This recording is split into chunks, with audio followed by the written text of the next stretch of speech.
Mesdames, Messieurs, bienvenue à cette grande édition du journal sur Canal Congo Télévision en politique. Pour commencer, Jean-Pierre Bobé, cadre du mouvement de libération du Congo, MLC, vient de réintégrer son parti conformément aux résolutions pertinentes du 3e conseil de représentants du MLC tenu à Kinshasa. Ces notables de Libenge dit s'est conformé aux dispositions statutaires et respecter la hiérarchie du parti. Michel Kuyapa et Anstoni pour le reportage. Quand MLC est dans le conflit, mon côté n'a pas continué à parti. Maman CG Bazaïba n'a respecté cahier les quatre CGA n'a respecté Bango. Donc bon mon angaï n'a qu'un que derrière Maman Mich. Donc c'était pour soutenir Yété mais na linga ki na ye ba elokoni nezala ki elokoni na sali. Mais comme j'étais à Libenge, je ne savais pas ce qui s'est passé ici à Kinshasa. Bon, on a qui mais après j'ai compris que non, MLC Azaki a raison pour faire partir maman Nazaki qu'on a blocage pour na biso na MLC. MLC a parti na biso. Na koki mokolomo côté ko kende de l'autre côté. J'ai combattu avec Jean-Pierre Bemba pendant une dizaine d'années pour changer Mbokoyo. Mais aujourd'hui, nous avons soutenir Kabila. Nous avons barque noyé. Donc, il faut un aveugle. Donc, je ne peux pas faire ça. MLC, c'est mon parti. Nous avons Tinama qui n'a notable à Libenge et la population de Libenge. Pesa kinga conseil, prodiguer un conseil que kende mona maman Eve Bazaï ba osenge pardon, bolongola et kolongola lokumu na yote. Donc comme qui dit ça va continuer à partir, boyo kanabina bango pour toujours compter sur bino. Yango na ye na koksi devoir na ngai, na sengi pardon et pas maman Eve Bazaï ba, na sengi pardon et pas la babala, lungwana, lenga, tout le monde. Donc na sengi pardon et pas na bango, baza témoin, bazola na ngai, bagogo démentir le procès du député national Franck Diongo qui devrait avoir lieu ce mercredi 18 juillet 2018 à la Cour suprême de justice vient d'être renvoyé au 3 août 2018 pour la simple raison que la composante de cette cour était incomplète et irrégulière, comme le confirme ici Maître Mimi Kondé, avocate de Franck Diongo. Ces propos ont été recueillis par Jocelyne Madilou Fallon Mayoké et Anse Tony. Où le ministère public devait lire son avis. C'est pour cela que nous étions ici et que nous sommes ici maintenant. Et lorsque la composition de la Cour est entrée, on a constaté que la composition était incomplète et irrégulière. La Cour a jugé bon de renvoyer la cause au 3 août 2018 parce que la composition est irrégulière. Il manque un juge qui est absent, il est en mission de service, il va probablement rentrer à la fin du mois de juillet. Et c'est comme ça que la Cour a jugé bon de renvoyer la cause au 3 août 2018, où nous serons là pour, cette fois-ci, entendre l'avis du ministère public par rapport à la cause qui l'oppose à Franck Diongo. Vous le savez certainement, le chef de l'État Joseph Kabila va s'adresser ce jeudi 19 juillet 2018 à la nation devant les deux chambres du Parlement réunies en congrès. Cela n'est étrange à personne. Depuis son accession au pouvoir, il y a 17 ans, le chef de l'État affiche un caractère taiseux qui est autre que sa nature. Ainsi, sa récente promesse sur la probable révélation de sa vie politique accable l'opinion qui demeure dans la confusion totale. Eddie Kebeya pour plus de détails.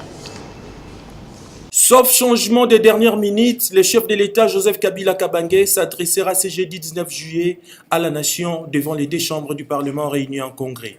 Annonce faite par Robert Minakou, président de l'Assemblée nationale, au cours de la plénière sur l'examen de la proposition de loi portant statut d'ancien chef de l'État. D'aucuns souhaitent voir Joseph Kabila se prononcer quant à son avenir politique à quelques jours du dépôt des candidatures à l'élection présidentielle. Le ciel est toujours sombre pour Joseph Kabila Kabila empêché de se représenter pour un troisième mandat par la Constitution, l'accord de la Saint-Sylvestre, l'opposition politique, la société civile, une majeure partie de la population et la communauté internationale. Il doit prendre une décision qui devra avoir un impact sur son propre avenir et celui du pays entier. Entre présenter son dauphin qui pourra les protéger ou faire un forcing aux conséquences imprévisibles, il doit choisir, mais visiblement, toutes les deux options ne sont pas sans conséquences pour le chef de l'État, Joseph Kabila Kabange. D'aucuns pensent qu'il fera une grande annonce sur son avenir politique. Qu'à cela ne tienne, il y a des signes qui ne trompent pas sur son probable départ du pouvoir 18 ans après avoir pris possession d'une présidence laissée vide par Mzee Laurent Désiré Kabila, assassiné le 16 janvier 2001. Le plus marquant est l'examen au Parlement du projet de loi sur les statuts de l'ancien président de la République. Ces projets de loi attribueraient d'importants privilèges, notamment des indemnités mirobolantes et une protection pour lui et sa famille. Néanmoins, à la majorité présidentielle, certains cadres ne cachent pas leur volonté de voir Joseph Kabila rempilé pour un troisième mandat, à défaut duquel il n'accorde pas la possibilité de repousser les élections du 23 décembre 2018 aux colonnes grecques, indésirables pour ses voisins. Par ailleurs, quel que soit le cas, d'aucuns envisagent mal le chef de l'État garder son fauteuil au-delà de cette année, surtout quand on se rappelle que ses homologues rwandais et angolais lui demandent avec insistance de s'en aller. Le rendez-vous est donc pris ce jeudi pour voir quelle surprise nous réserve Joseph Kabila Kabange dans son adresse. Toujours dans le même chapitre, Christopher Ngoy, coordonnateur de la société civile de la RDC, invite le chef de l'État Joseph Kabila à répondre aux attentes de Congolais pour apaiser les esprits au niveau national et international avec un message clair en respectant l'accord de la Saint-Sylvestre et de la Constitution. Modeste Chichichileu et Amnesty Malutama. Nous pensons qu'il doit prendre la température, comprendre le contexte au niveau national et international, les attentes, et se dire qu'il est un homme d'État, s'il veut très bien être, et se dire qu'il est le garant de la nation, s'il voudrait bien. Mais s'il ne voudrait pas, il subira. Moi, je crois qu'il subira. S'il ne voudrait pas respecter tout ça, prendre compte de tout ça, je crois qu'il subira. Parce que la nation congolaise est en passe de disparaître en tant que nation. Nous avons atteint le niveau le plus bas possible. Et s'il n'est pas au fait de ça, s'il n'est pas au fait de la misère de la population, s'il n'est pas au fait que sur le plan politique, il y a un désordre, s'il n'est pas au fait qu'il est hors mandat et que nous avons signé un accord et qu'il a violé plusieurs fois la Constitution et qu'il faudrait qu'il puisse saisir cette opportunité pour s'amender. Moi, je crois que personne ne va le suivre, sauf sa petite famille, qui l'abandonnera si jamais il se retrouve à lui. Les organisations de la société civile et le mouvement citoyen opérant en République démocratique du Congo ont procédé ce mercredi 18 juillet 2018 à la signature de la charte exigeant le respect de la Constitution et l'alternance au sommet de l'État le 23 décembre 2018. Ces ONG non gouvernementales disent mener à travers cette nouvelle plateforme la lutte citoyenne et non partisane pour le rétablissement d'un état de droit en République démocratique du Congo. Maxime Makabou et Niwa Pezo pour le reportage. Déterminé à assurer la consolidation de la lutte citoyenne et non partisane que mènent de milliers de Congolais pour l'avènement d'un état de droit en RDC, les organisations de la société civile et les mouvements citoyens opérant en RDC regroupés au sein du casque collectif d'action de la société civile, notamment l'AITA, la CAGE, les Cocorico, la Lucha, l'ECHA, le Forum citoyen et autres, ont apposé ce mercredi 18 juillet 2018 leur signature à la charte exigeant le respect de la Constitution et l'alternance au sommet de l'État d'ici le 23 décembre 2018. Ces organisations non gouvernementales ont donc décidé par la signature de cette charte de fédérer toutes leurs forces au sein d'une plateforme indépendante et citoyenne visant à porter les aspirations légitimes des citoyens congolais qui ne cessent d'exiger l'état de droit et la bonne gouvernance au pays de Lumumba. Dans la mesure où le casque signifie d'abord action, ce n'est pas une plateforme politique, ni encore moins électoraliste, mais c'est une plateforme d'action pour pouvoir ramener notre pays à récupérer sa souveraineté par le respect de la Constitution, mais surtout, comme je ne peux manquer de le dire, pour amener le pays à organiser des élections de qualité, crédibles, qui nous amèneraient vers une alternance politique. Je dis bien alternance politique parce qu'il s'agit de remplacer le système en place par un autre système soucieux de préoccupation de la population, soucieux du développement du pays, pour que le pays puisse être réellement un pays qui va vers l'émergence. La charte pour nous aujourd'hui représente la fin de tout un régime. Qu'est-ce que c'est? Une organisation qui milite pour le retour à l'ordre constitutionnel. L'ordre constitutionnel dont nous sommes en train de parler, c'est la liberté, c'est la démocratie, c'est le bien-être du Congolais. Aujourd'hui, ça veut dire que des grandes actions vont commencer maintenant pour que le changement puisse arriver. Le changement que nous attendons avec des élections réelles, démocratiques et apaisées. Notez que les collectifs d'action de la société civile et mouvements citoyens se fondent sur le valeur de non-violence, d'indépendance et de liberté. Et puis c'est communiqué avant de poursuivre ces journaux. L'Union nationale de la presse du Congo est scandalisée par le propos combien méprisant, irresponsable et irrespectueux du ministre de la Justice, M. Alexis Thembwe Mwamba, à l'endroit de journalistes congolais. En effet, dans son intervention à la tripartite Sensa, CENI gouvernement le lundi 16 juillet 2018, Thembwe Mwamba n'a pas ménagé le journaliste qu'il a qualifié de minable et misérable, de personnes qui écrivent n'importe quoi pour peu d'argent, 1000 ou 1500 $, qu'ils reçoivent de Moïse Katumbi et continuent à lui accorder la parole. L'Union nationale de la presse du Congo proteste énergiquement et considère ces propos comme inacceptables et indignes d'un homme d'État qui, de par son passé, n'a aucune leçon de moralité à donner aux journalistes. Compte tenu de la gravité de ces insultes gratuites, l'Union nationale de la presse du Congo, en sa qualité de cadre fédérateur de tous les professionnels et les organisations professionnelles de médias en République démocratique du Congo, exige de M.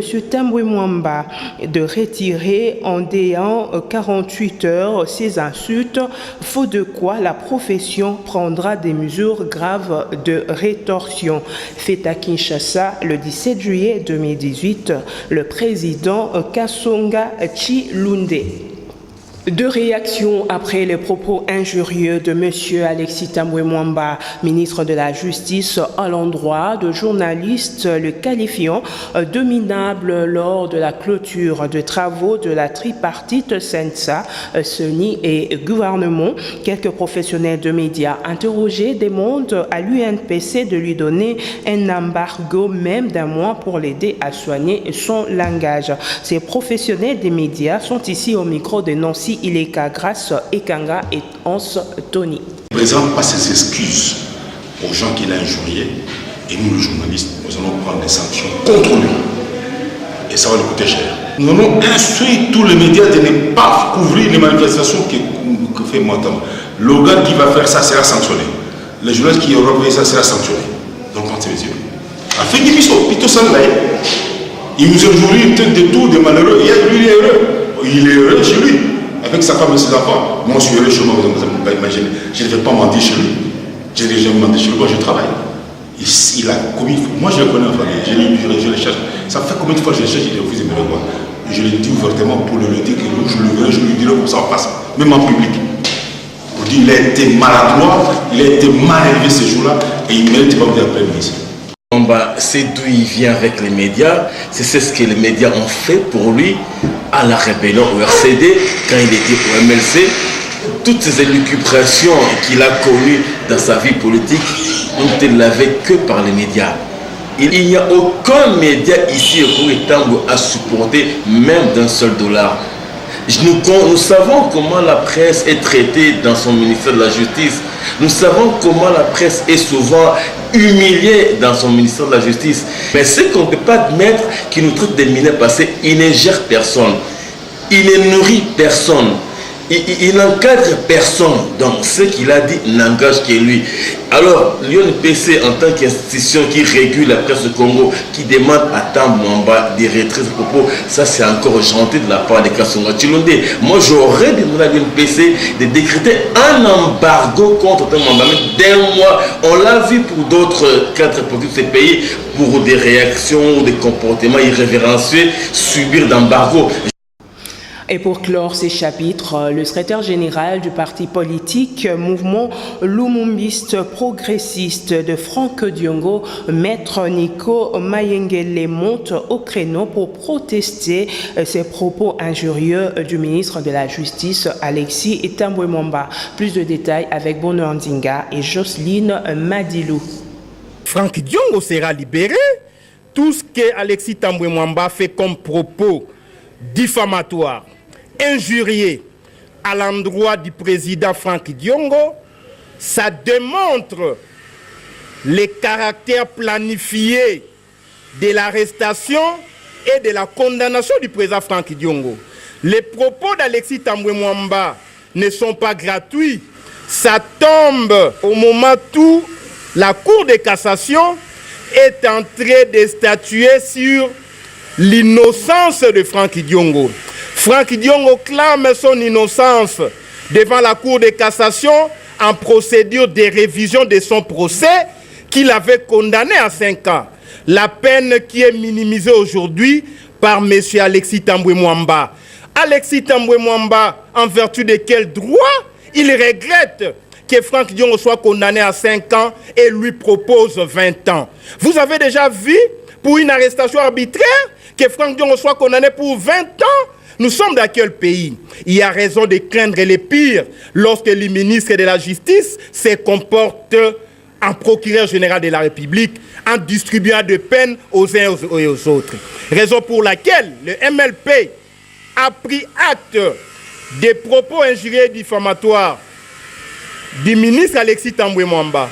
Nous nous réservons tous les droits pour préserver l'image de l'honorable Franck Diongo. Et puis, dans un autre chapitre, le bilan de la Cour pénale internationale CPI, 20 ans après l'adoption de son statut, est jugé mitigeux par Maître Urbain Moutoualé. Et cet avocat conseil de Thomas Lubanga estime qu'il est grand temps que les animateurs de cette instance jouent véritablement leur rôle pour que cette dernière retrouve sa neutralité. Bonheur Ndinga et Jocelyne Madilou, encore une fois de plus. La salle d'exposition de l'Institut français Al de la Gombe a servi de cadre ce mardi 17 juillet 2018 à la commémoration du 20e anniversaire du statut de Rome. Patrick Tiboui, chargé de la sensibilisation de la Cour pénale internationale en RDC, dans son allocution, est revenu sur l'acquittement et la libération du sénateur congolais Jean-Pierre Bemba. Occasion pour lui de rappeler l'importance de cette date du 17 juillet. La Cour est compétente pour le crime de génocide, la Cour est compétente pour les crimes contre l'humanité, la Cour est compétente pour les crimes d'agression. Mais aujourd'hui, 17 juillet, où nous commémorons les 20 ans du statut de Rome, est également la date qui a été choisie par les États pour le déclenchement de la compétence de la Cour pour le crime d'agression. Donc c'est le 17 juillet 2018. Donc cette date d'aujourd'hui est une date à double commémoration. La première et la fondamentale, c'est l'adoption du statut de Rome, 20 ans maintenant aujourd'hui, mais également aujourd'hui le 17 juillet 2018, c'est la date choisie par les États partis pour le déclenchement de la compétence de la Cour par rapport au crime d'agression. Il s'y est de signaler que les portes de l'Institut français restent ouvertes à tout le monde pour visiter les différentes expositions jusqu'au 20 juillet prochain. Jean-Pierre Mbala Kassanda, secrétaire exécutif national du Parti du Peuple pour la Reconstruction et la Démocratie PPRD, a effectué tout récemment une descente dans le Kasaï oriental dans le but de superviser les dépôts de listes des candidatures de députés provinciaux dans cette partie du pays. De retour à Kinshasa, la capitale, ces cadres du parti se dit choqués de la polémique autour de l'investiture l'invitation de certains cadres de son parti au congrès du mouvement de libération du Congo, MLC. Nancy Ileka pour plus de détails. Le secrétaire exécutif national du PPRD, Jean-Pierre Mbalakassanda, a séjourné dernièrement dans sa province d'origine en mission de supervision du dépôt des listes des candidatures des députés provinciaux du Kasaï oriental. À son retour dans la capitale, il s'étonne que les partis politiques autocratiques sont encore au stade de vouloir imposer leur système alors que tous les partis sont appelés à se conformer aux orientations des institutions établies. Il s'est dit également outré par les reproches formulés à l'endroit de Mme Eve Bazaïba par certains partis politiques de l'opposition pour avoir invité son secrétaire permanent au congrès du MLC. Pour Jean-Pierre Mbalakassanda, ces partis ont démontré leurs limites démocratiques. Le Bureau conjoint des Nations Unies aux droits de l'homme a présenté ce mercredi 18 juillet 2018 son rapport sur les 3316 cas de violation et atteinte aux droits de l'homme sur l'ensemble du territoire national entre janvier et juin 2018, soit une forte augmentation par rapport à l'année précédente. C'est parmi les points évoqués au cours du point de presse bimensuel de la MONUSCO de ce mercredi 18 juillet 2018, dont son quartier général à Gombe. Mimi Cheloutété pour le reportage. Au cours de la conférence de presse bimensuelle de la MONUSCO de ce mercredi 18 juillet, son représentant Aziz Chance a présenté le rapport sur les principales tendances des violations des droits de l'homme entre janvier et juin 2018. Il ressort de ce rapport que le Bureau conjoint des Nations Unies aux droits de l'homme a documenté 3316 violations et atteintes aux droits de l'homme sur l'ensemble du territoire de la RDC, soit une forte augmentation par rapport à la même période de l'année précédente. Cette augmentation globale est préoccupante, notamment au vu des violations de plus en plus généralisées des droits civils et politiques, de la persistance des restrictions à l'espace démocratique alors que le pays se prépare à des échéances électorales déterminantes pour sa stabilité et de la région. Cette détérioration de la situation des droits de l'homme est également préoccupante, eu égard de la persistance des conflits interethniques et intercommunautaires ainsi qu'à l'activisme accru de plusieurs groupes armés et milices, confirmant une fois encore des tendances déjà relevées en 2016 et 2017. Il a été également dit que la représentante spéciale du secrétaire général des Nations Unies en RDC poursuit ses visites de terrain. Madame Zerugui a effectué sa mission de bons offices à Kinshasa et sur l'ensemble du territoire congolais avec l'objectif principal de restaurer la confiance entre toutes les parties prenantes au processus électoral et d'aller vers les élections du 23 décembre avec un minimum de consensus. C'est la fin de cette grande édition du journal. Mesdames, Messieurs, merci de votre attention accordée. Merci également à Jerry Amboka pour la prise de vue. La régie finale a été assurée par Bruno Nzinga et d'antenne par Jacques Wandenga-Boiseau. Ce journal a été coordonné par Maxime Macabou et réalisé par Doudou Montiri. Et je vous retrouve prochainement et bonne suite de programmes sur nos antennes. Au revoir.